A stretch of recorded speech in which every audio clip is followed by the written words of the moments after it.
Right. Okay, we are a little bit late, so I think it'll be better if we just crack on. So good morning. Thank you all for coming to our second panel of the day. Now, we have heard in our previous panel about definitions of terrorism, about the birth and evolution of terrorism studies as an academic field. And now we are focusing square on the subject matter. So in this particular panel, we're looking at the question of state responses to terrorism. I know after reading the two excellent papers from our speakers that a key theme in this panel will be the relationship between counterterrorism and civil liberties. And this is indeed a fundamental issue, and I really cannot think of anyone better prepared to guide us through these complex questions than our panelists. Our first speaker, Lord Jonathan Evans, has more than 30 years experience on these matters. Lord Evans joined the Security Service, or MI5, in 1980, and in a highly successful career within the organization, he was appointed Deputy Director General in 2005, and 2 years later, Director General. Before that, he was the Director of International Counterterrorism, and it must be noted that he was appointed to that position 10 days before 9/11, so which kind of shows impeccable timing. Currently, Lord Evans chairs a committee of standards in public life at the House of Lords. This committee is now looking at the scale of intimidation and abuse faced by MPs, which is sadly a very serious concern these days. Now, our second speaker is the leading academic expert on the topic of counterterrorism, civil liberties, and human rights, a professor at the LSE Law Department, a former director of the Center for the Study of Human Rights, and then the Institute of Public Affairs. Conor Girty has authored or edited more than 10 books and 40 papers on the subject, a truly impressive and highly influential scholarly work. Now, equally remarkable is his public profile. Professor Girty is also a barrister. He's been a frequent advisor to judges, practitioners, and public authorities. And his expertise has been sought after by a diverse list of actors, including the House of Commons Committee, a Select Committee on Home Affairs, and Amnesty International. So he has appeared in human rights cases in the House of Lords, the Court of Appeal, and the High Court. So clearly, we are fortunate indeed to have in this panel such a wealth of practical experience and expertise. Now, in terms of our proceedings, we're going to follow the same structure. We'll have 30 minutes presentations from our speakers before we turn to our discussant, my esteemed colleague from CSTPV, Dr. Nick Brook. And then the speakers will have some time to respond, and we'll open it to Q&A.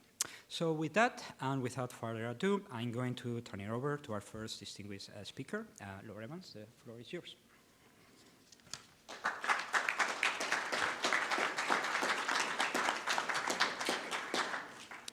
Well, good morning, and thank you very much for that introduction. I'm very pleased to be here today. I've had an informal association of one sort or another with CSTP for about 15 years.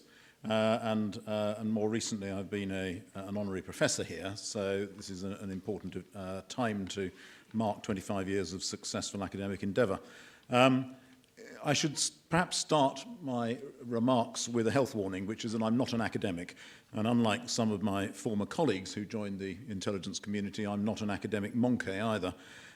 So all you'll get here is a practitioner view. So if you are an academic, I suggest you treat me as a primary source, and later on you can discount everything I had to say. As a practitioner, I had a ringside seat at the events of and following 9/11 insofar as they related to the UK. And sometimes I suppose I was actually in the ring. As was said, I was MI5's Director of Counterterrorism at 9/11, Head of Operations 2005-2007, and then up to 2013, the boss. And I was also a member of the UK National Security Council from 2010 onwards. And the stresses in this period and the stresses placed on the security structures in the UK were very severe. and led to a major and permanent change, both operationally and institutionally. And in terms of the public scrutiny of security matters, this period was probably more intense than any since the Second World War. Although in some ways the British system had the advantage of having developed effective strategies for responding to terrorism related to Northern Ireland over the previous 30 years, in other ways the system was ill prepared for the demands placed on it, operational, political and legal. Some of the problems that emerged from that ill-preparedness still reverberate. And into the middle of this intruded the Iraq adventure, which was never really to do with terrorism, but which contaminated both political debate and, to some extent, public trust in the security agencies. The period's important because 9/11 marked the beginning of the end of the 1990s end of history, where the globalization of liberal democracy and of market capitalism appeared to be the inevitable future.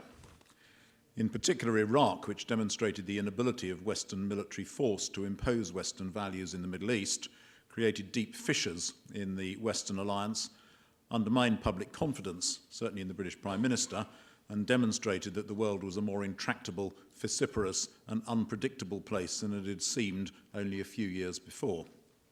In this talk, I want to follow one thread of that wider story by focusing on what I think was the overall trajectory of UK operational counter-terrorism activity in the period, the reaction to that trajectory from the media and the law, and the subsequent institutional responses to that reaction. In the run-up to 9/11, there was not much interest at the political or official level in the UK system in work on terrorist threats emanating from outside the UK. The end of the Cold War and the Good Friday Agreement had removed two of the drivers for intelligence and security investment over the last 10 years or so. The incoming Labour government in 1997 was neither experienced in nor very interested by security matters. The official machine, responding to the revealed preferences of ministers, directed its activity elsewhere, and counter-terrorism had become very much a minority sport, a bureaucratic equivalent of real tennis.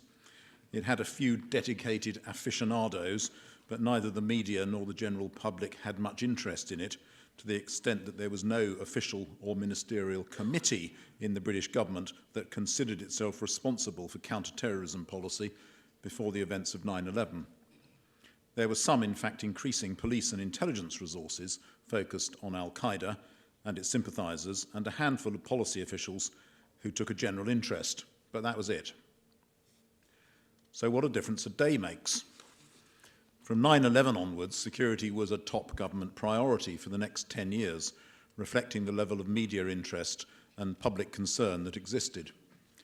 In those pre-digital days, the quickest way to catch up on the news was something called CFAX, which older members of the audience will remember. This listed the top 8 or 9 news headlines at any one time, and over the 2001 to 2007 period, it was not uncommon for more than half of those headlines to relate to terrorism or connected themes. And this led to the full range of government action, including changes in the law, radical increases in resourcing, organisational restructuring, public communication, foreign policy repositioning and interventions, military deployments, and a strategic wrapper in the form of the contest strategy that sought to bring all the pieces into alignment. The operational response to this perceived, and before long actual, terrorist threat in the UK was initially a scaling up of what had previously existed without significant innovation. The UK had a well-established way of doing counter-terrorism operations, so we did it some more, and in general that worked pretty well, as it was in principle a scalable model. But even a scalable model hits resource constraints in two ways. First, the security situation in the UK over the period that I'm considering became increasingly serious, and the relatively unstructured nature of the groups threatening the UK made it hard to establish whether levels of coverage of threats were adequate, even assuming that a political judgment on adequacy could be made, which in general it could not. So any realistic resource increase, particularly given that skills for new staff had to be largely trained in-house, was not going to keep up with the potential size of the threat. Second, given that the UK domestically operates a law enforcement paradigm for the suppression of terrorism, a massive increase in intelligence resources feeds into a massive extra demand for police resources, which in turn feeds into resource challenges for the courts and, in due course, the prison service.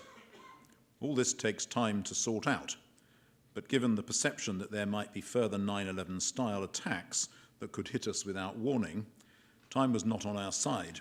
So in addition to surveillance, the government cast around for other ways to constrain the potential size of the threat.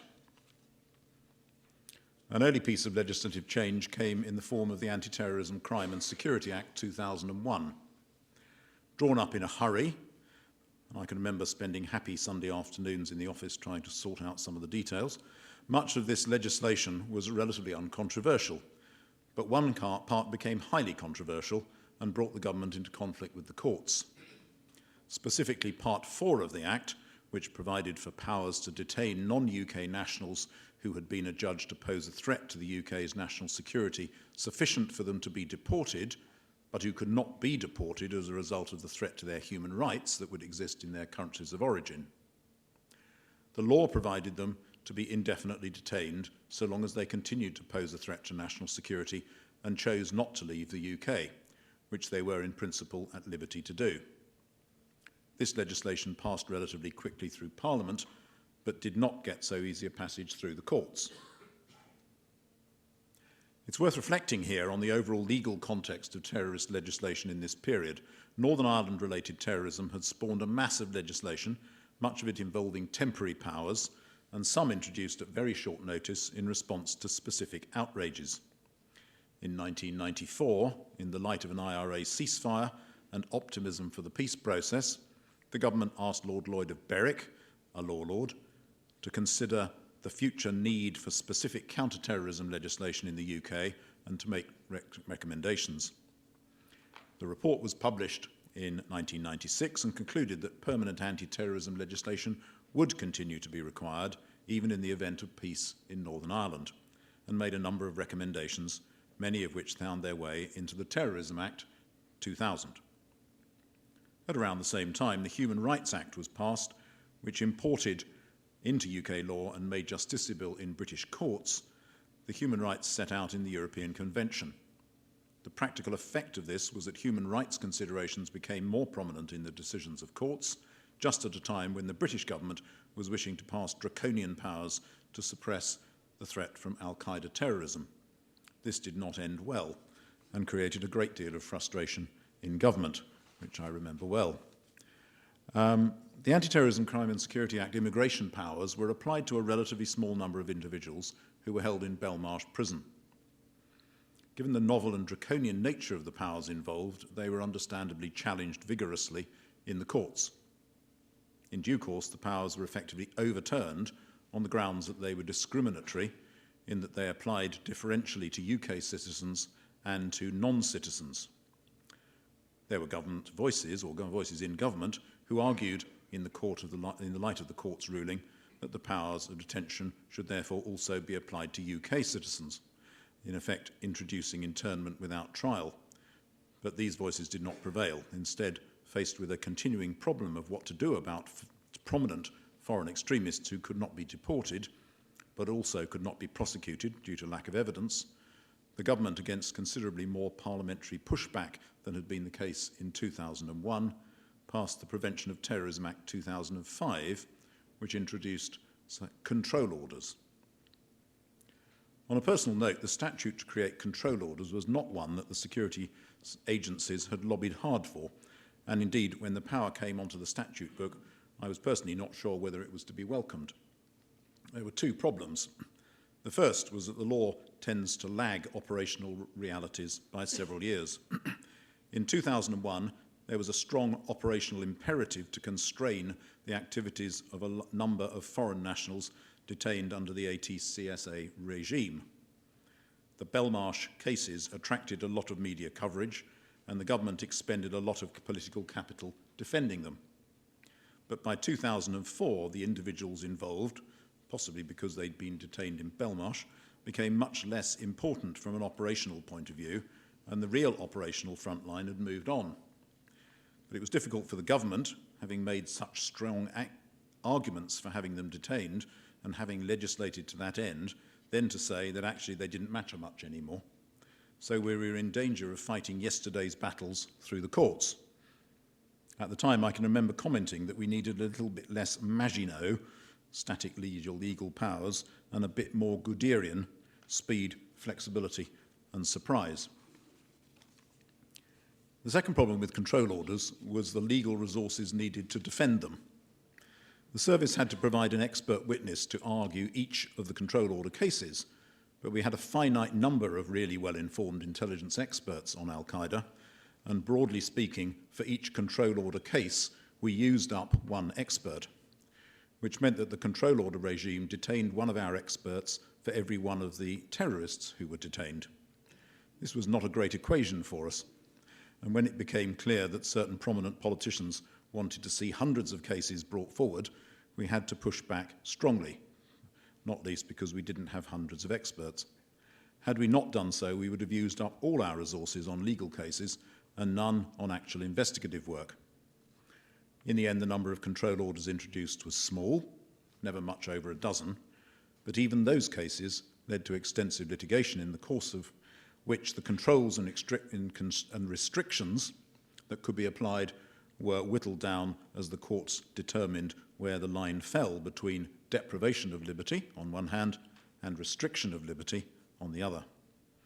The answer turned out to be about half an hour, and it took 18 months of struggling in the courts to discover it. In the post-9/11 period, public and political support for the security agencies and for firm security powers was very strong.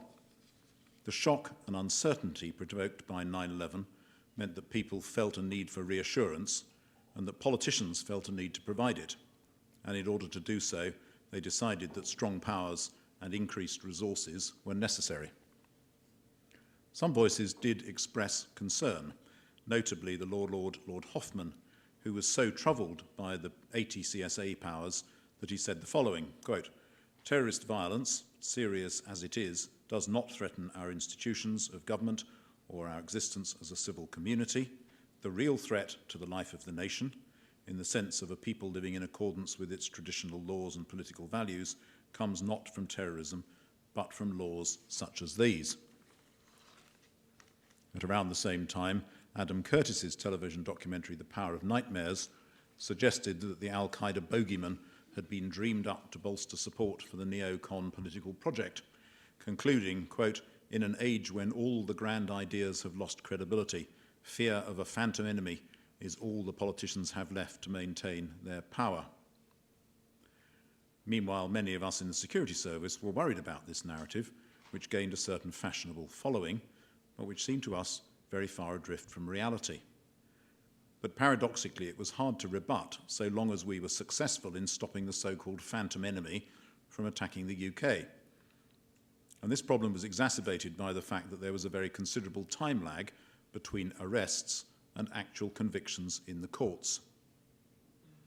It was reassuring, therefore, that once trials had been completed and plotters convicted, the public appeared to be satisfied that there was indeed a real, rather than a phantom, enemy. And this seems to me to be one of the many benefits of handling terrorism through the normal court system with a jury comprising ordinary citizens, which still commands a fair degree of public confidence. One of the reasons for the long delay between arrest and conviction was that international conspiracies are very complicated to prosecute, particularly when the evidence comes from a wide variety of jurisdictions, some of which have evidential standards that would not pass muster in the English courts, to say the very least. And this in turn led to another bone of contention, namely pre-charge detention. In principle, it is highly undesirable for individuals to be held for extended periods in detention unless they have been charged with a criminal offence.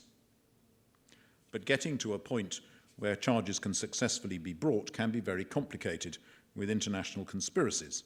In order to get round this problem, and it was a genuine problem, legislation was introduced to extend the period of pre-charge detention, and this became something of a bête noire with progressive opinion. Under the pre-9/11 Act, detention was 7 days. This was increased in 2003 to 14 days, and in 2006 there was an attempt to increase the period to 90 days, but this was trimmed to a maximum of 28, with very onerous arrangements for triggering the full period and with regular renewals. In 2008, the Brown government sought to introduce a 42-day detention period, but this was effectively torpedoed by an intervention by former MI5 head Baroness Manningham-Buller in the House of Lords, in which she said, quote, "I don't see on a practical basis, as well as a principled one, that these proposals are in any way workable," unquote. Liza was, of course, correct. The proposal was, in my view, made principally for political reasons in order to secure the Labour government from any suggestion of being weak on terrorism, but without any demand that I'm aware of from the security authorities. And as quite often happens, the law rather lagged operational realities. While in 2003 to 7, attack plans were increasingly complex and international, after that period, the success of intelligence operations against al-Qaeda and the pressure from US drone attacks on the al-Qaeda leadership meant that attack planning became less centralized and more individual, a trend that has continued to the present day, where Daesh-inspired attacks do not require extensive preparation or international coordination. Indeed, the Westminster Bridge attack required only a hired van, but still succeeded in killing several people and attracting worldwide publicity. So pre-charge detention became much less important, and the 28-day powers were not renewed in 2011. In 2012, the so-called Protection of Freedoms Act removed the 28-day provisions entirely. In parallel with these domestic developments, the most significant episode to impact on public sentiment was playing out, and that was the Iraq War. Overall public support for the intelligence services and support for security powers held up pretty well over the 2001-2004 period, but Iraq, which in reality had precious little to do with counterterrorism, undoubtedly did damage not just to the credibility of the security narrative overall, but specific damage to the reputation of the intelligence community as a result of the Iraq dossier controversy. Whatever the rights and wrongs of the dossier itself and the process that gave birth to it, and it was a complex picture which owed more to misjudgment than to deliberate and cynical manipulation, in my view, it was damaging to the credibility of the UK intelligence community. The subsequent disaster of the overall Iraq intervention was also highly damaging to public sentiment, and that disaster and its effect on public opinion has played out in the rise of Daesh, the Syrian civil war, the failure of Western leadership over Syria, and the opportunity afforded to Iran and especially Russia to seize the initiative. Overseas entanglements also brought with them another big area of controversy for the intelligence community: alleged complicity in torture or mistreatment of detainees in Pakistan, Guantanamo, and elsewhere. A number of problems came together here to create a long-running issue. First, certainly so far as the security service was concerned, this was an unprecedented situation. There was no precedent for having to deploy our officers into a war zone to interview detainees in sometimes dangerous and always stressful situations. Thus, there was initially no established guidance on how to do it and how to manage any risks that arose. Guidance was developed, but on a rather ad hoc basis, and in retrospect, probably too slowly. Second, our close partners in the USA agencies were working to completely different ground rules than we were, and we were slow to fully take in the implications of this legally and ethically. And thirdly, other unfamiliar partners, such as the Pakistanis, were also working to different norms and were not always entirely forthcoming. Finally, the picture was obscured by simultaneous allegations of mistreatment made against British troops deployed in Iraq and, to a lesser extent, Afghanistan. Some of these proved to be accurate, but many others were in due course revealed by the Al-Swady inquiry to be false allegations made for mercenary motives.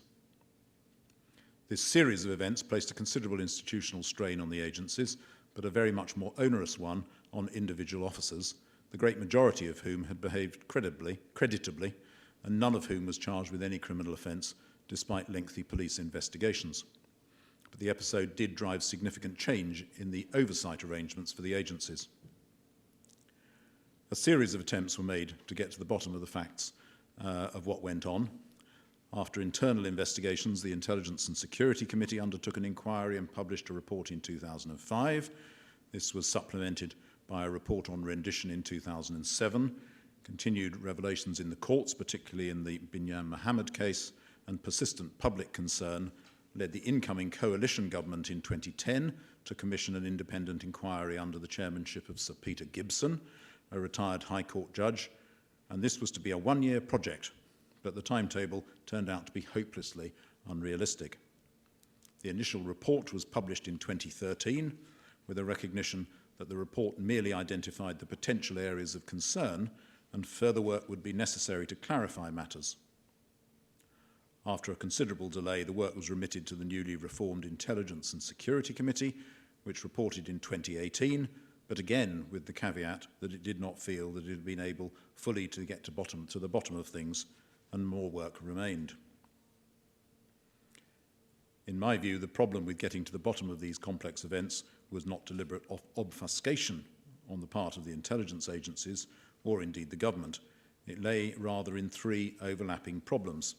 First, the relevant material was voluminous and hard to fully retrieve from the fragmented digital repositories in which it had come to rest. Second, much of the narrative involved overseas agencies, especially the US, who were not willing to engage with any UK inquiry and whose continuing cooperation on security matters was seen to be vital. Third, the interplay between inquiries and the criminal justice process, which was also reviewing events from the same period, was tortuous, ensuring that those involved were not forced to self-incriminate, but also that any inquiry did not inadvertently dig over ground that was relevant to a live criminal investigation in such a way as to vitiate that investigation, proved highly complicated and slow. In terms of oversight, it's instructive to note the changes in the remit and status of the ISC over this period. Before 9/11, the ISC had no remit to review the operational work of the agencies and very limited resources. This became both politically indefensible, as the work of the agencies became so much more prominent, and politically inconvenienced, since the government wanted a body to which it could refer issues of public concern, and the ISC was the only available such body. Accordingly, the ISC was increasingly tasked with reviewing operational matters such as interviewing of detainees, and in order to do so, its resources were increased. In due course, this led to a more thorough-going reform of the committee in the Crime and Justice Act 2013, which provided much-needed access to a closed material process in the civil courts where national security was engaged, but the corollary was much enhanced oversight of the intelligence agencies, making the ISC a parliamentary committee and giving it oversight of operational matters on a more steady statutory foundation. In my judgment, the enhanced role of the ISC has been a success, and it carries more weight than was previously the case. I'm not going to comment on the current controversy over the Russia report, but the increased weight that the ISC held was evident in the run-up to the passing of the Investigatory Powers Act 2016, where the ISC produced one of 3 reports produced by the independent bodies or office holders that informed the parliamentary scrutiny of the legislation. The somewhat rocky path that led to the eventual passing of the 2016 is also illuminating. The operational background to this was the major investment in digital capability that had been underway in the intelligence community, taking advantage of the growth of digital communication and data to gain insight into what the terrorists were doing. And of course, the terrorists were also taking advantage of exactly the same technologies to enable their activities and keep it hidden. In 2012, the then Home Secretary Theresa May drew up legislation, the Communications Data Bill, which sought to require internet service providers to retain data on sites visited by customers, along with arrangements for this data to be accessed by the police and security agencies under safeguards. The handling of this proposal was clumsy, and it was leaked before formally launched, so the government lost control of the public debate and never regained it. I can recall at the time telling Home Office officials that they needed to get the Home Secretary's narrative out quickly or they'd never catch up. They didn't. With the proposals now attracting hostile criticism, the proposed bill got rapidly bogged down, and soon the Liberal Democrats in coalition blocked the measures. Their timing was fortuitously impeccable because a few months later, Edward Snowden made his revelations about global and mass surveillance by the US, and to a lesser extent the UK agencies, which stoked up further concern in progressive and media circles.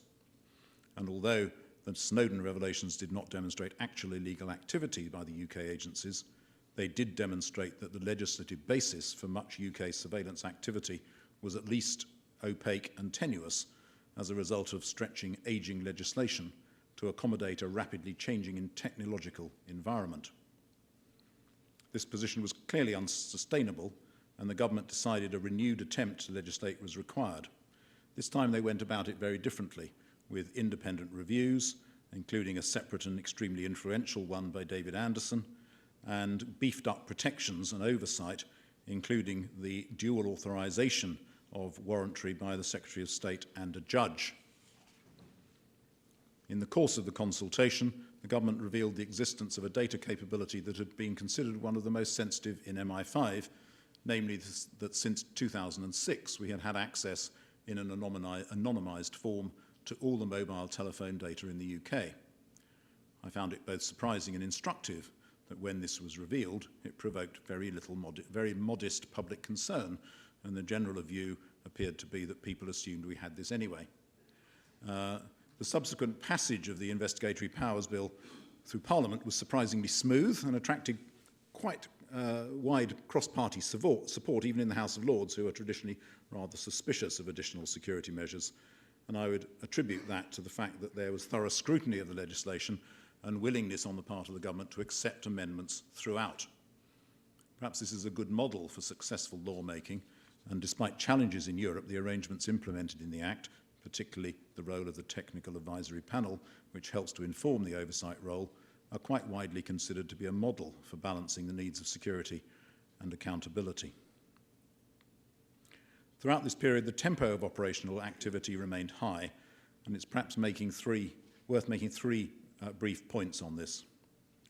First, the rise of Daesh in Syria and Iraq changed the nature of the threat in the UK, away from large-scale, complicated, and to some extent externally managed attacks to simple, deadly attacks on soft targets. These have a short lead time and present very little opportunity for intelligence penetration. So gaining assurance of coverage of such attacks is very difficult. Secondly, dissident Republican groups in Northern Ireland continued to pose a threat, and while the operational and political focus was very strongly on Al-Qaeda and Daesh threats, significant resources continued to be deployed in Northern Ireland after MI5 assumed the National Security Intelligence lead in 2007. In fact, MI5 had more officers per head of population in Northern Ireland than anywhere else in the UK. And third, there was increasing evidence of a rise in right-wing extremism and terrorism, although it only became to real prominence a few years later. And today, extreme right-wing terrorism is seen as the fastest growing terror threat in the UK, with around 80 current investigations between the police and the security service.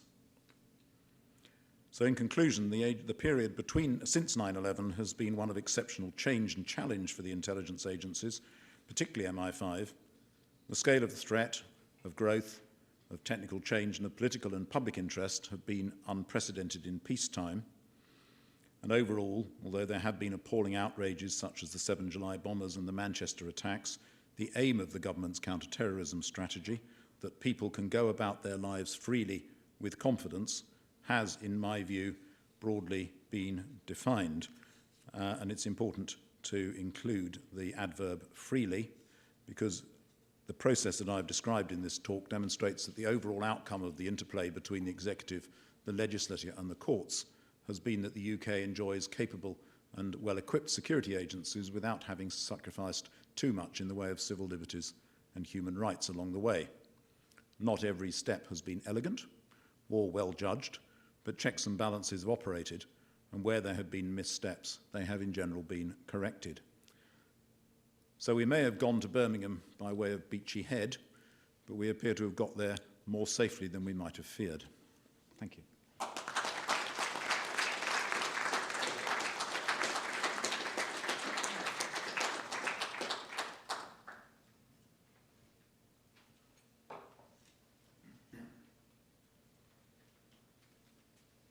Thank you very much. I feel a bit like turning into the commentator, actually, but I'm not going to, don't worry, Nick.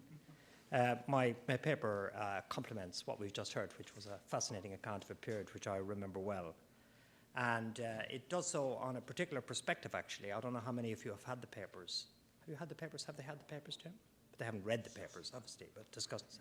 Mine is about torture.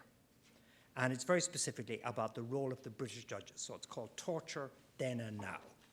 And there is a very long paper, which I will speak to in a sort of generalized way. And you're very, very welcome to send you the paper. And it's about an exploration of how the attitude of the judges in this arena over a period of time has changed. And we had really interesting remarks already on this, so it complements that. But first, an apology. I'm never the guy who has the longest autobiography. I'm really sorry. I've got a whole page. It's mortifying. Maybe when I was asked to supply it, I was feeling insecure. I really, it's mortifying. And also, in a cynical aside, the organizers of the program left a whole space at the bottom as to say, this guy needs a whole page, he gets a whole page. So I had to get that off my chest. Now, there's a slight autobiography earlier on, and I want to say how I got into this, which was as an Irish person in Cambridge in the 1980s. And of course, Ireland was the big thing. You know, I mean, it was incredible. And I got interested I did a PhD in a subject in which I had no interest whatsoever. Talk about being boring, Alex. I mean, you should have heard me on my PhD thesis, which I very nearly failed because I'd forgotten what was in it when the exam came along. And I never did anything on that, but I was interested in this subject, what this terrorism thing is. And I wandered around the library and I found Alex writing then and found the IR stuff. But I had a passionate dislike of British judges. And my initial political, legal personality was one of vehement dismissal of this class of security warrior masquerading under cover of a wig as a judge. And that was informing me. And the paper I've got is in its first part, a reminder of that time. Judges then and now. I gave an early lecture as an academic in 1993, Northern Ireland and the English judges. I had a particular dislike of English judges. I let off the Northern Irish judges a bit, but I was quite horrible about them. And it was rooted in data. And the data it was rooted in was a belief that the British judges in the first part of the paper had turned themselves into servants of the state. And the paper explores the sociology of this and anticipating how things have changed. But essentially, a lot of them had served in the armed forces because there had been conscription, or they'd, even if they were further back, they'd been in the wars. Lord Denning had been born in 1900, you know, and various of his brothers had died in the First World War. Lord Diplock, who was also a very key player in all of this, in ways that you may or may not know, but just various reports, various cases. He'd been the secretary, Ian Cobain reveals this in his book, to the committee that organized abuse of people during the Second World War, you know. Lord Lane, whom I met and had lunch with, the Lord Chief Justice, anxious to get on in society, keen to be accepted.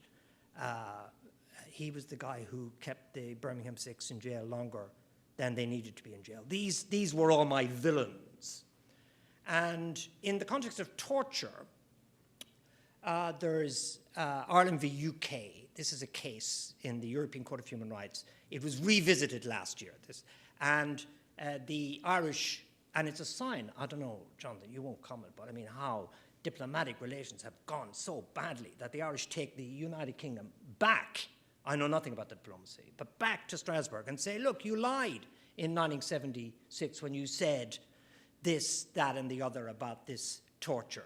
You knew it had the long-term effects that you pretended you didn't know. And you knew that there was high-level authorization of this torture, and you never told us.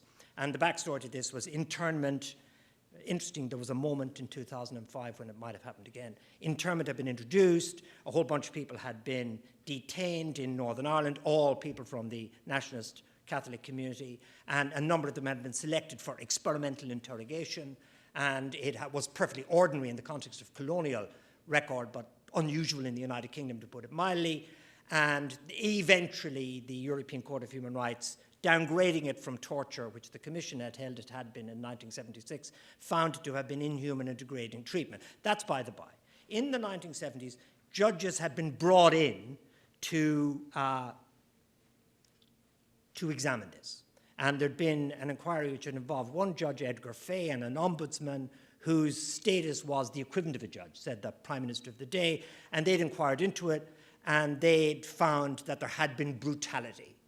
And then they inquired into it again, and they brought in the Lord Chief Justice, recently retired Parker, and a wingman from the Conservative Party, John Boyd Carpenter, and they voted 2-1 that it was okay to have done this, and that this was sensory deprivation on quite a large scale. This is all the 1970s.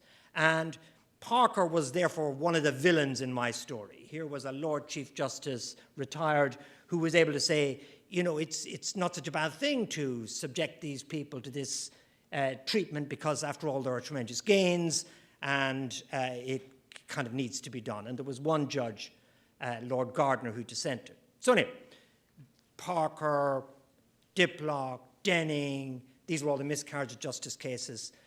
This was a culture where the judges saw themselves, 1970s, 1980s, servants of the state. That's my argument. Now, because of the opprobrium that had been attracted to the British government over the inhuman and degrading treatment in Northern Ireland, material to the story, Edward Heath, the Prime Minister of the day, promised not to do it again. The exact quotes from Parliament are in the paper, and the promise he made was absolutely inhuman degrading treatment like this, sensory deprivation, gone, never.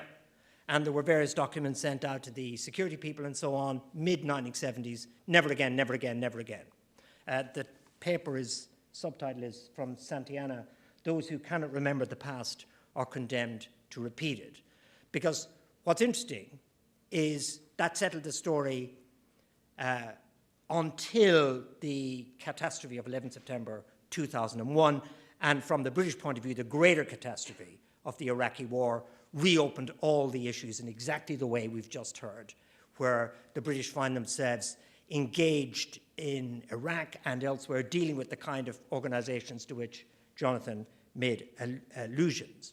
And so in the noughties through to today, we have the issue of torture back, and we have the role of the judges once again emerging.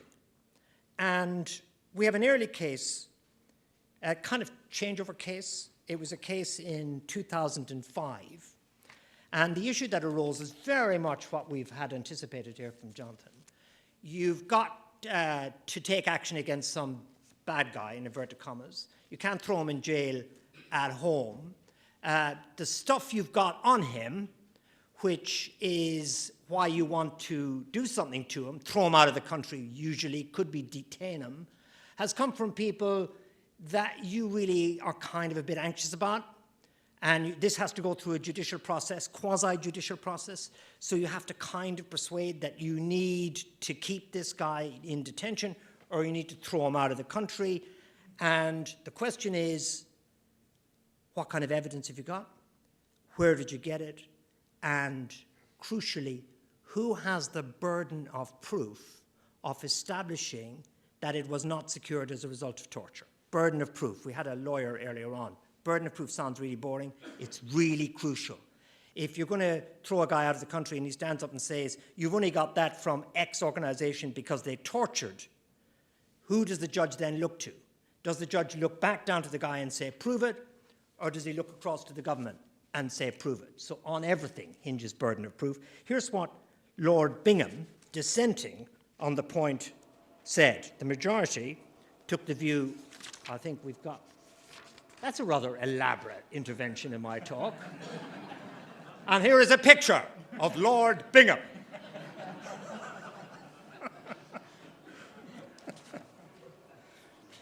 Is that the guy from the boiler thing? Is this your alibi for this? Yeah, the boiler does a lot of work covering up logistical ineptitude, doesn't it? I'm joking, of course. Don't count that in my time. The majority said basically the onus is on the guy.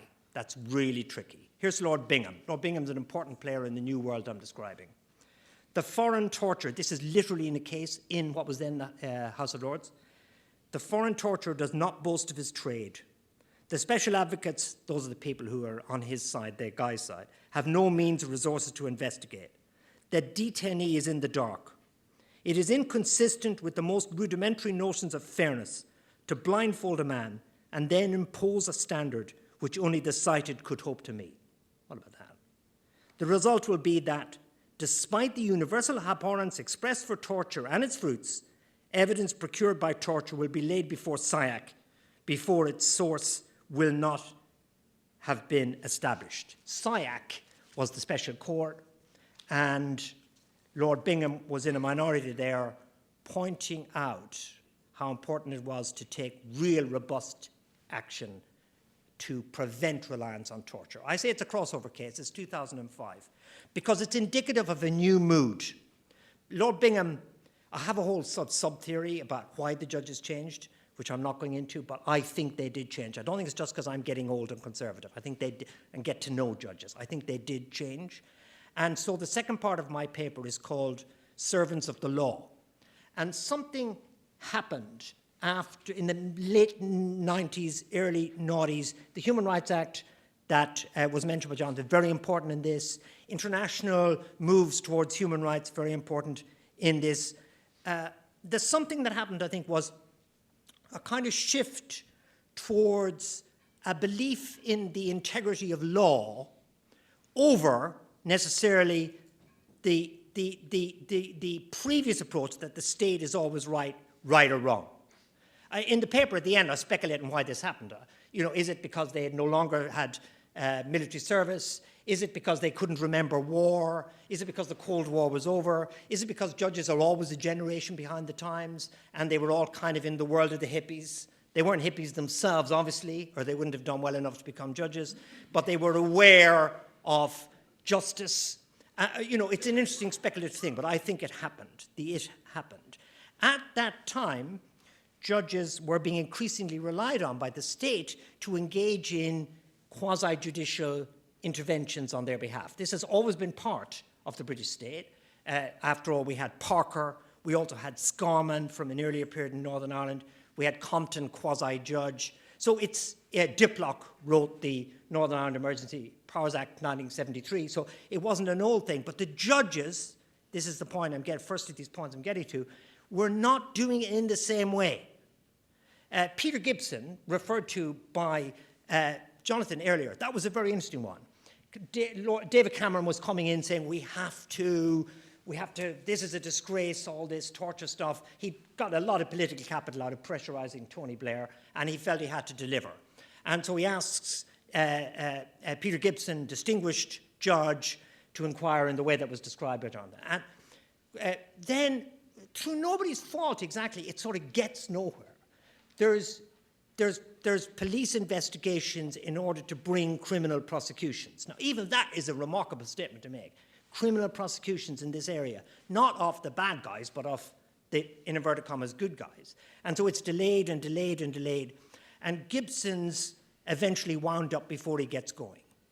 And Gibson's final, I'm about to sign off, but I'm really fed up over it, report is delayed for ages, and is released on the same day that the convictions in the Lee Rigby murder, terrible Lee Rigby case came off. So, an astute piece of timing by the state, because Gibson's report was a judge saying, I should have been allowed to continue.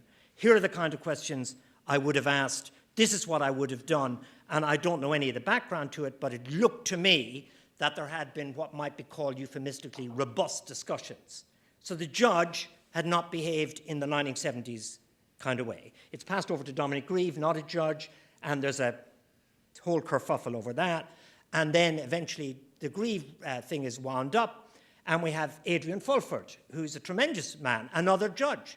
And Adrian's just published really good guidance going forward. You mentioned something quite interesting about how a bit slow to get the old guidance going, and I can totally understand that. And a judge, Adrian Fulford, has now produced guidance on how to proceed in these tricky interrogation environments abroad. So these inquiries were producing adversarial relationships with government. At the same time, the International Criminal Court is in play, the European Court of Human Rights is in play, and you've got the Domestic Human Rights Act. These are, from the point of view of the past, triple transformative events.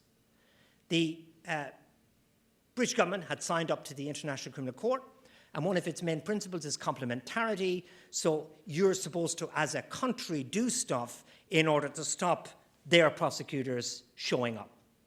And so there was quite a lot of pressure, analogous to the Ireland v UK pressure, but greater, for the state to be able to show that it was investigating the allegations of torture, inhuman and degrading treatment, and so on, that were alleged, the allegations against the security, the military, and others abroad. So we need inquiries, inquiries, inquiries. Lawyers talk about inquiries, not necessarily about proofs of truth. They talk about inquiries to establish truth. And so to keep the ICC away, the British authorities were inclined to agree the need for inquiries here, inquiries about the alleged abuses to which Jonathan alluded. But also, the same Lord Bingham, and then supported in the European Court of Human Rights, had introduced through the remarkable case of Al-Sqieni an amazing expansion of the jurisdictional remit of the European human rights stuff. And I am absolutely convinced this is a reaction to the Gulf, to the Iraqi incursion. There's some data from some of the concurring judges that makes it practically explicit. Basically, if you go into another country as an armed force and you do stuff in that other country which is nasty, you cannot avoid the implications of the human rights law. So you carry the duties of human rights with you in your backpack. Now, that was quite a big deal. As far back as the 1950s, the British were very worried about the European Convention on Human Rights' impact on the colonial management of affairs. And so in a way, it was that old anxiety coming back. What the British do away from home stays away from home. Not quite, not quite. And so Al-Sqieni was supplemented by other cases, and so there was, again, this requirement for inquiries. The upshot, it's all in the paper, backed up by the Human Rights Act, which, as Jonathan rightly said, translates this European stuff into domestic law. The upshot was an incredible number of inquiries. And these inquiries are all being done by judges. And they're judges you won't necessarily have heard of. They're not the big stars like Lady Hale, and who was in the Belmarsh case, last remaining member of the Supreme Court who was in it, and Lord Bingham. It's a guy called Gage who's a judge, and it's a nice guy called Newman who I appeared before in the High Court, and it's become normal now for these judges to be investigating. And legates involved in overseeing hundreds of these cases. And the allegations are extensive. And the paper goes into this question that Gage, I can't remember, I won't waste time on it, but Gage is looking into Bahamousa. Wasn't it Bahamousa, I think he was the judge doing the Bahamousa case, which was generating the Sqieni case. He says, what happened? He looks up, from his notes. This guy, I'm not a big player. He says, what happened to that Heath directive? And so it was the great, she's great, Eliza Manningham-Buller, I think, so looks down a little bit. And, no, what happened to it? And, of course, he's a lawyer, and he's thinking, this was all banned in 1974 or 5 or whatever it was. What's happened to it? And it's probably worth saying what the answer was. It had got lost. I mean, I don't mean that sarcastically. I'm very sympathetic to the pressures of everyday life. This stuff had become unimportant and then became important, and it wasn't in the system. Sir William Gage concludes his inquiry saying the Heath statement, regrettably, had, for the most part, long since been forgotten. And one of the inquiries that looked into this in 2005, the ISC, reports as following. The agency heads told the ISC, that's the Intelligence Security Committee that Jonathan alluded to, the lack of knowledge of this policy position, that's Heath, was not determinative of the conduct of the agencies because the Human Rights Act outlawed the prohibited techniques in any event. So the Director of the Security Services, Baroness Manningham-Buller, says the right question isn't, did you remember the Heath Directive? The right question is, were your staff fully aware of the Human Rights Act and the European Convention on Human Rights? And that was more important because, after all, that covered the prohibited statement. So this was a really interesting shift to an embracing of law.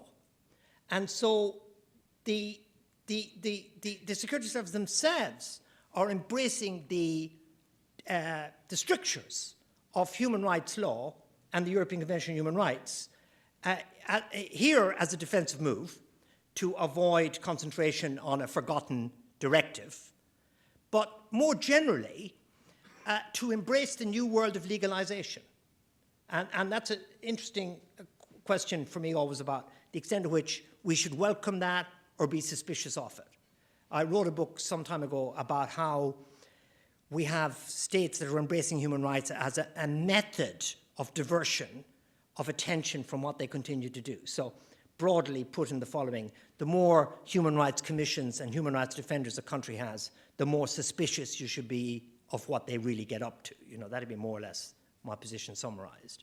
And yet, it surely is good that the security services themselves are engaging in human rights in this way. Point for discussion. Towards the end of the paper, I'll talk a little bit, how are we doing for time? 5 minutes? 10? 5?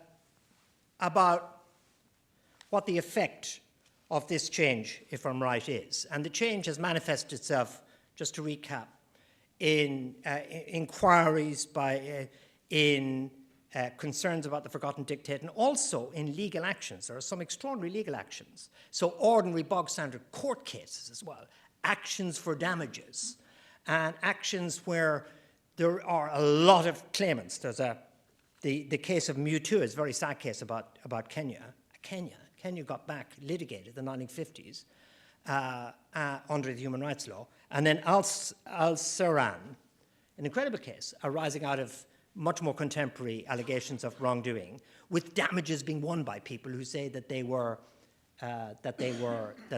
brutalized by British forces or by others with the awareness of British forces abroad. So it's cases as well as inquiries. This has provoked a degree of pushback, and that's what the final section, substantive section of the paper is about. And here there has been a political, and I don't know where it comes from. I think it is not coming from the security services, this MI5, MI6. I think a lot of it's coming from senior military, and it's been military that have often been brought before these various tribunals and have been sued. And also, subset story, it's often members of the military that are dying in training that goes wrong. There was a recent one. And then the Human Rights Act is insisting on investigation into how they died. There's a recent one just kicked off last two or 3 weeks ago again. So I think the military, I may be wrong, I just don't know, are driving this pushback. And politically, there's been pushback as well. So one of the early things that happened was a lot of these investigations were drawn to a close. There was one guy, I know him very well, a solicitor, shocking, absolutely shocking. solicitor who became so concerned that he was right and became so completely convinced of the brutality of the British forces in Iraq that he basically made it up. I mean, crudely. Others didn't, but it was a disaster for this solicitor and for others in the field. And so investigations have been truncated, resources pulled away, and so there's not the same level of engagement. The judgment is that the ICC will not send a prosecutor, I suppose, because don't forget, a lot of this is because of it's proactive to stop a prosecutor. I suppose that's one of the points. Secondly, Jonathan's alluded to this, legislation to restrict information in trials. Now, I've talked about these litigation, lawsuits, etc. The defendant state has got a real problem, which is they don't want to reveal stuff, and yet the criminal process is public, so they might not continue the process rather than reveal stuff.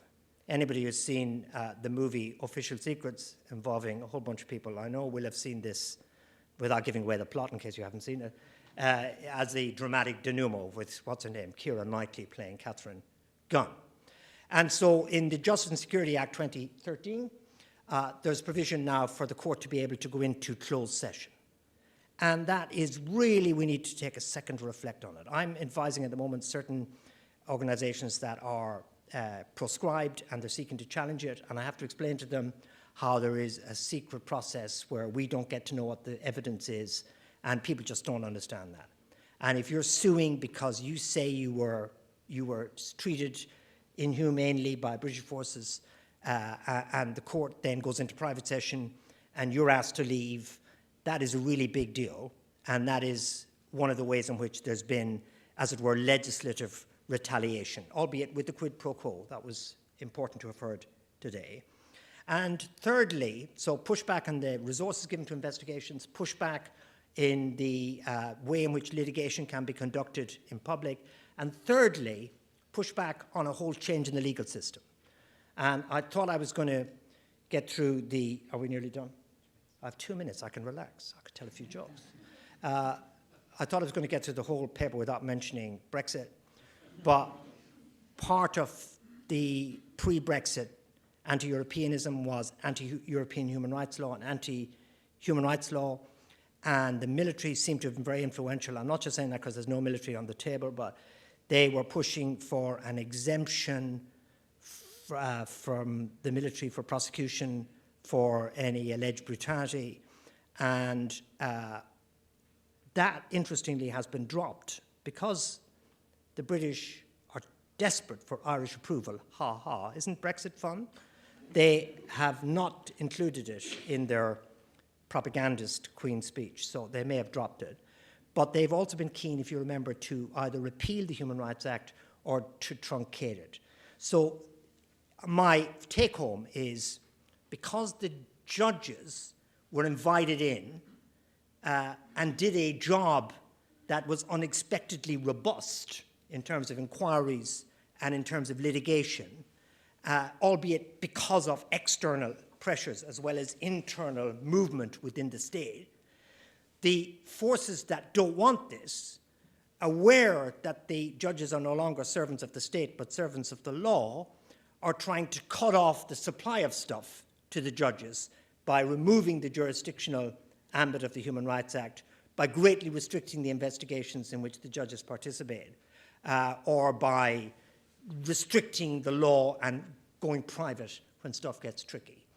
I think it's fascinating because I used to be so anti-judge, and yet I think law is amazing. I think law is unbelievable because in a world now of just lies and deceit, law is one of the last places where you can actually, where reason matters and where decisions are taken which have consequences. And, you know, what a thing to have to say, but what a thing to be proud of. Thank you.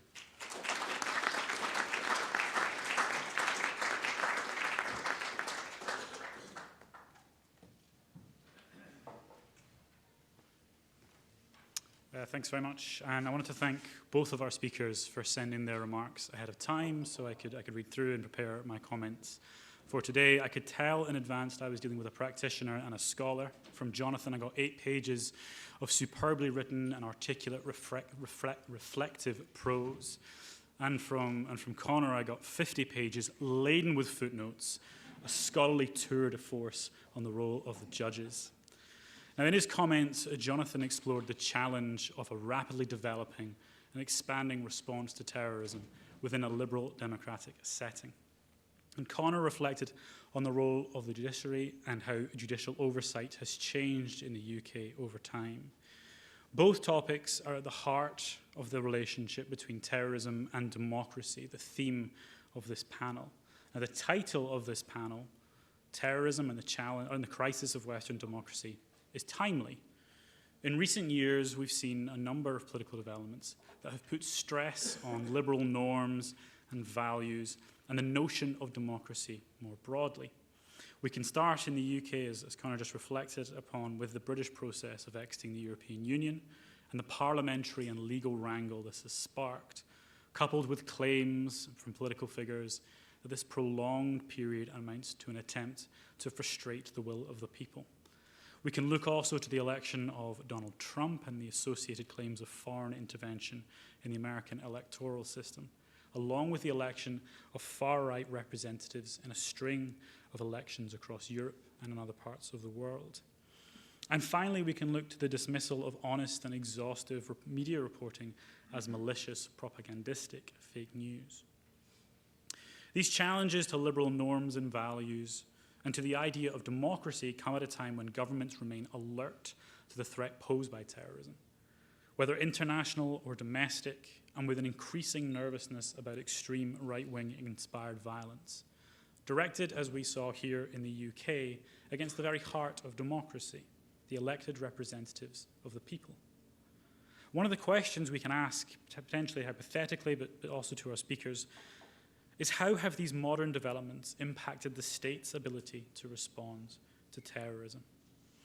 Now, whilst there are clearly novel aspects to this topic, the discussions that we are having today and tomorrow are discussions we've been having as a field for the 25 years of the Centre's existence and long before then. And this has involved key questions such as how should liberal democracies respond to terrorism whilst balancing civil liberties in this response? Paul Wilkinson's most famous work tackled this exact question, and both speakers have reflected upon this theme and these topics today. In my remarks, and I'll try and keep them short so there's more time for Q&A, I want to highlight a few topics that I think are relevant to this discussion and are important for us to continue to engage with in this session, later today, tomorrow, and for the next 25 years. Now, the first theme that both speakers bring up in their remarks is trust. Trust between the state and civilians, trust in the security services, trust in the political process, trust in the legal system. Both speakers illustrated developments that have damaged trust between the people and its government. As Jonathan highlighted, the war in Iraq sapped public trust in decision makers and strengthened a perception that the conflict was driven by other motives. As Connor highlighted, historically the failure to effectively pursue allegations of torture and mistreatment during the 1970s, and more recently, revelations of British collusion in the torture of detainees damaged trust in government. Given the need for security agencies and law enforcement to work with civilians in their response to terrorism, the erosion of this trust inhibits the ability of the state to provide security. So the first question or theme for us to pursue relates to the maintenance of trust between state and its citizenry. When I conclude, I'd be very grateful if Jonathan and Connor could reflect on how challenges or how recent challenges to Western democracy have impacted this trust relationship.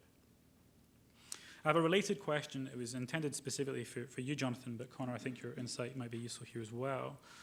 In Jonathan's remarks, he highlighted the importance of jury trials for building public confidence, both in the legal process, but also in confirming the real nature of the terrorist threat. I wonder if you could reflect on the tension between conducting trials in the public eye, which can build public confidence, and the state's desire to shield intelligence gathering methods in some cases. Now, if trust is won through honesty and transparency, the next theme that comes out of both sets of remarks relates to perception. By this, I mean the perception that political figures are able to respond effectively to the threats of terrorism. Again, in both sets of comments, our speakers reflect on the political performance of security in the United Kingdom in very different ways. Jonathan reflected on this with regards to the 42-day detention period that was proposed, possibly to dismiss perceptions that the Labour government was weak on terrorism and to demonstrate their strength on this matter. Connor spoke to this in his paper with regards to what he describes as a full frontal assault on the role of the law insofar as it affects military operations abroad, highlighting a recent Conservative Party proposal to protect members of the armed forces from prosecution, with the exception of cases relating to Northern Ireland, as he just discussed. So the question I have for both of you, and something we can continue to discuss ourselves, is how does the political performance of security impact the state's ability to respond to terrorism in accordance with civil liberties? And to go further, in the 2 decades since 9/11, how do you think this has changed? My final set of comments today, and before I hand over, relates to another theme both speakers remarked upon in their presentations: urgency, and the tension that this poses in a liberal democracy. In his paper, Jonathan highlighted the rapidity with which attacks against Westminster Bridge and London Bridge in 2017 were planned and conducted. The limited lead time in terms of preparation is set against the lengthy legislative process of responding to changing terrorist threats in Parliament. As Jonathan said, the law tends to lag operational realities.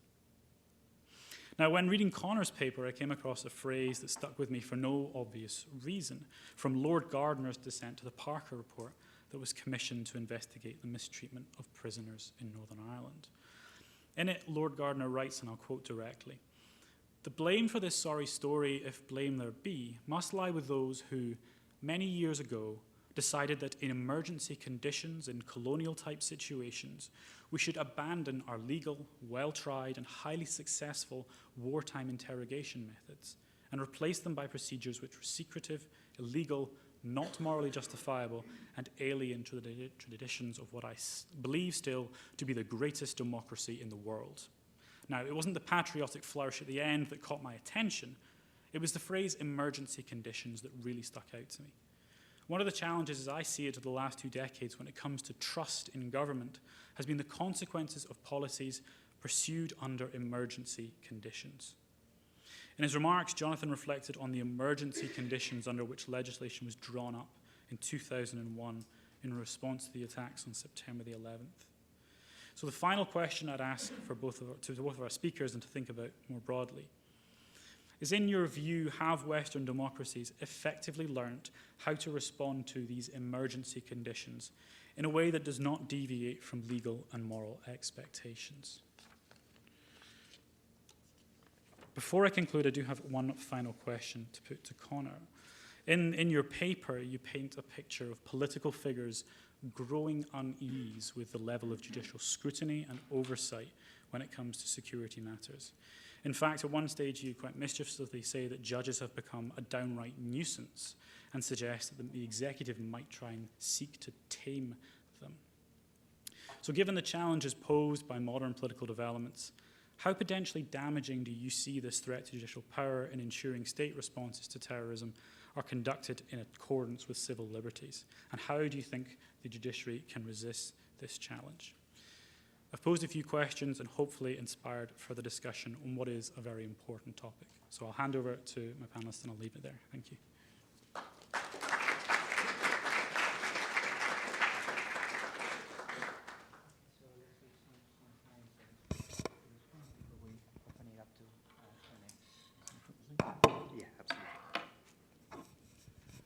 Well, thank you very much for that. I think, you pull out quite a number of critical things. I'd make an overarching comment, which is that whilst I'm actually a very enthusiastic supporter of the judiciary, and I think the role that they play in the country is important and increasingly important, and that was very evident from the action recently in the Supreme Court, which was to some extent a rebalancing of power between the executive and the courts and Parliament, and I think was widely welcomed. Nevertheless, the political reality in a representative democracy is that perfect legal process won't necessarily mean that is not the only thing that governments have to think about. Which is not to say that they can ignore the law, but if you are an elected representative and you are faced with a terrorist threat, having a perfect legal process which does not necessarily lead to the intervention and the stopping of terrorism won't be a very persuasive thing to present to the public. If you say, well, I'm very sorry the bomb went off, but I would like to assure you that our civil liberties, and particularly the protections of vulnerable people before the courts, have been impeccably protected throughout the process, then that will not be a particularly attractive pitch to the man in the street. So I am a liberal in that sense, but I also recognise that you have to respond to the things that are concerning our citizens, and therefore you need to think about this not only, although importantly, from the perspective of a consistent and effective legal structure, but also about what actually happens operationally on the street to meet the legitimate needs of our citizens. So I think that's an important sort of context for this. The question of public trust, I think, is important because there is quite a lot of evidence that suggests that at the moment trust in public institutions is very low. But there is also some evidence that the data on that is quite hard to interpret. And therefore it's not absolutely clear that we are at an all-time rock bottom in terms of public trust. But it's also really hard to argue that we're at a high point.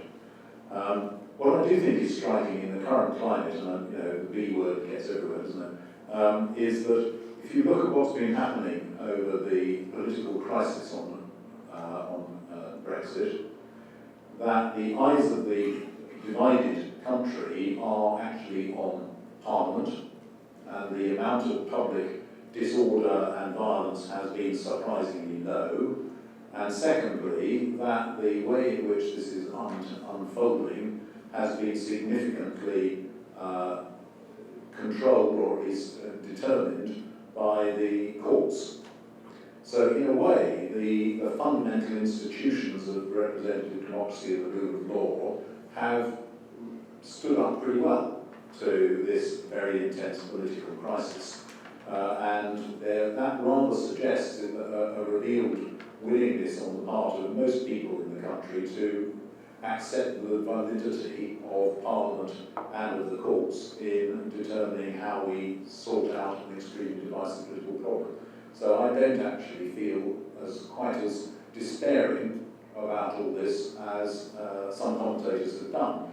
Since my office, one of my sort of jobs, many jobs, is in Parliament Square, and I have never once felt particularly intimidated, and I've got a nice photo on my phone of Brexit supporters and Remainers standing next to each other with their placards. And it actually, 95% of the time, it's been surprisingly good-natured. So I don't entirely despair of the situation that we're in, although I don't think one would choose it. So trust in a complex context is difficult. And I suspect that trust is not particularly undermined by the issues, generally are not particularly undermined by the issues that we've been discussing. Insofar as one can tell what levels of trust there are in security authorities, they come out pretty well, actually. And that's quite reassuring as an ex-practitioner. But I don't think there's much evidence that the problems that were experienced, particularly over that period, 10 years or 15 years ago, have fundamentally undermined trust in the security apparatus in this country. I think that doesn't appear to be the case. I think that one of the issues with trust is that we no longer have a single version of the truth around which we can then dispute. We have varying and localised versions of truth within which the bubble effect, and that makes the operating of parliamentary democracy quite difficult. Now, the counter-argument to that, of course, is we previously had one set of facts, and they were carefully curated by the system to make sure that we only got the information that they wanted us to get in one way or another. So you can argue that the increased dispute is actually a reflection of the fact that the elite no longer control the information flows. But nevertheless, it does mean it's much harder to, and of course everybody can join in, which makes it much harder to get a common understanding. Whereas again, a generation or two ago, only the elite could join in, and therefore it was more likely that they would agree with each other. So it's easy to look back and say, oh, it was better in the old days, and very often it wasn't.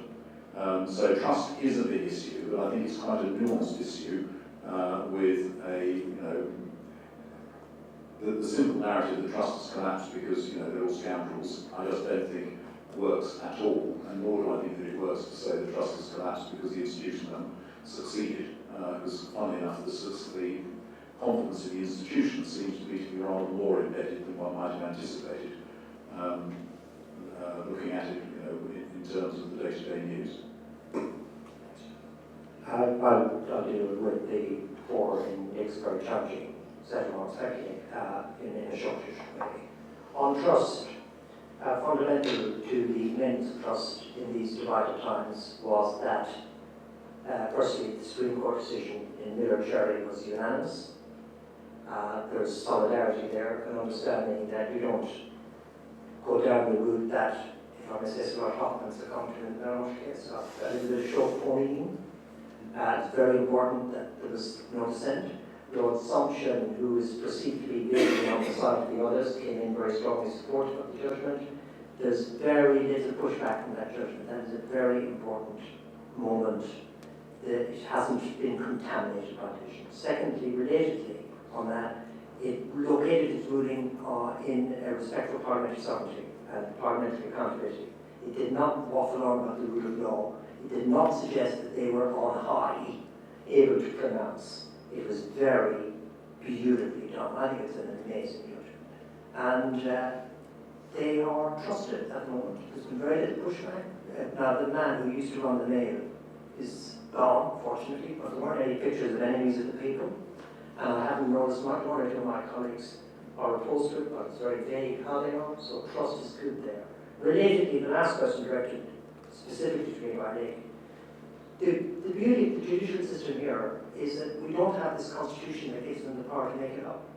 And so they do their job. And the terrorism laws, they do the best they can with what they've got. So in making use of themselves, there's a bunch of cases where they've actually upheld judicial decisions to force the deconscription of organisations. They've really deplored the bits of the Terrorism Act 2000 which give too much power to the DPP to decide what to do and what not to do. They do their best in controversial cases, even involving Miranda, on what you can do at airports to seize stuff that's journalistic. And there's a bunch of these cases. We study them in our course. Broadly speaking, they make a nuisance of themselves because the Parliament has told them to. And that is the beauty of the British system. The Human Rights Act, those people oppose it. It's an act of Parliament. How can we oppose it on grounds of parliamentary sovereignty? That's why I've always respected people who say they want to repeal it. But until it's gone, it's the law. And so they make a nuisance of themselves because Parliament has told them to make a nuisance of themselves. The last two points with jury trial and urgency can be dealt with very quickly, I think. The right balance in human rights, civil liberties, and terrorism is the criminal law, in my opinion. You have a bunch of laws that prohibit really bad stuff. You have inchoate offences that catch the bad stuff before it happens. We had a discussion about how far back we push that. I totally respect that. I was against the going prepared to commit crime, but I think it's done a lot of important work. So sometimes these things can go a little bit more inchoate than I would like. On the secret sessions, it's a really tricky one.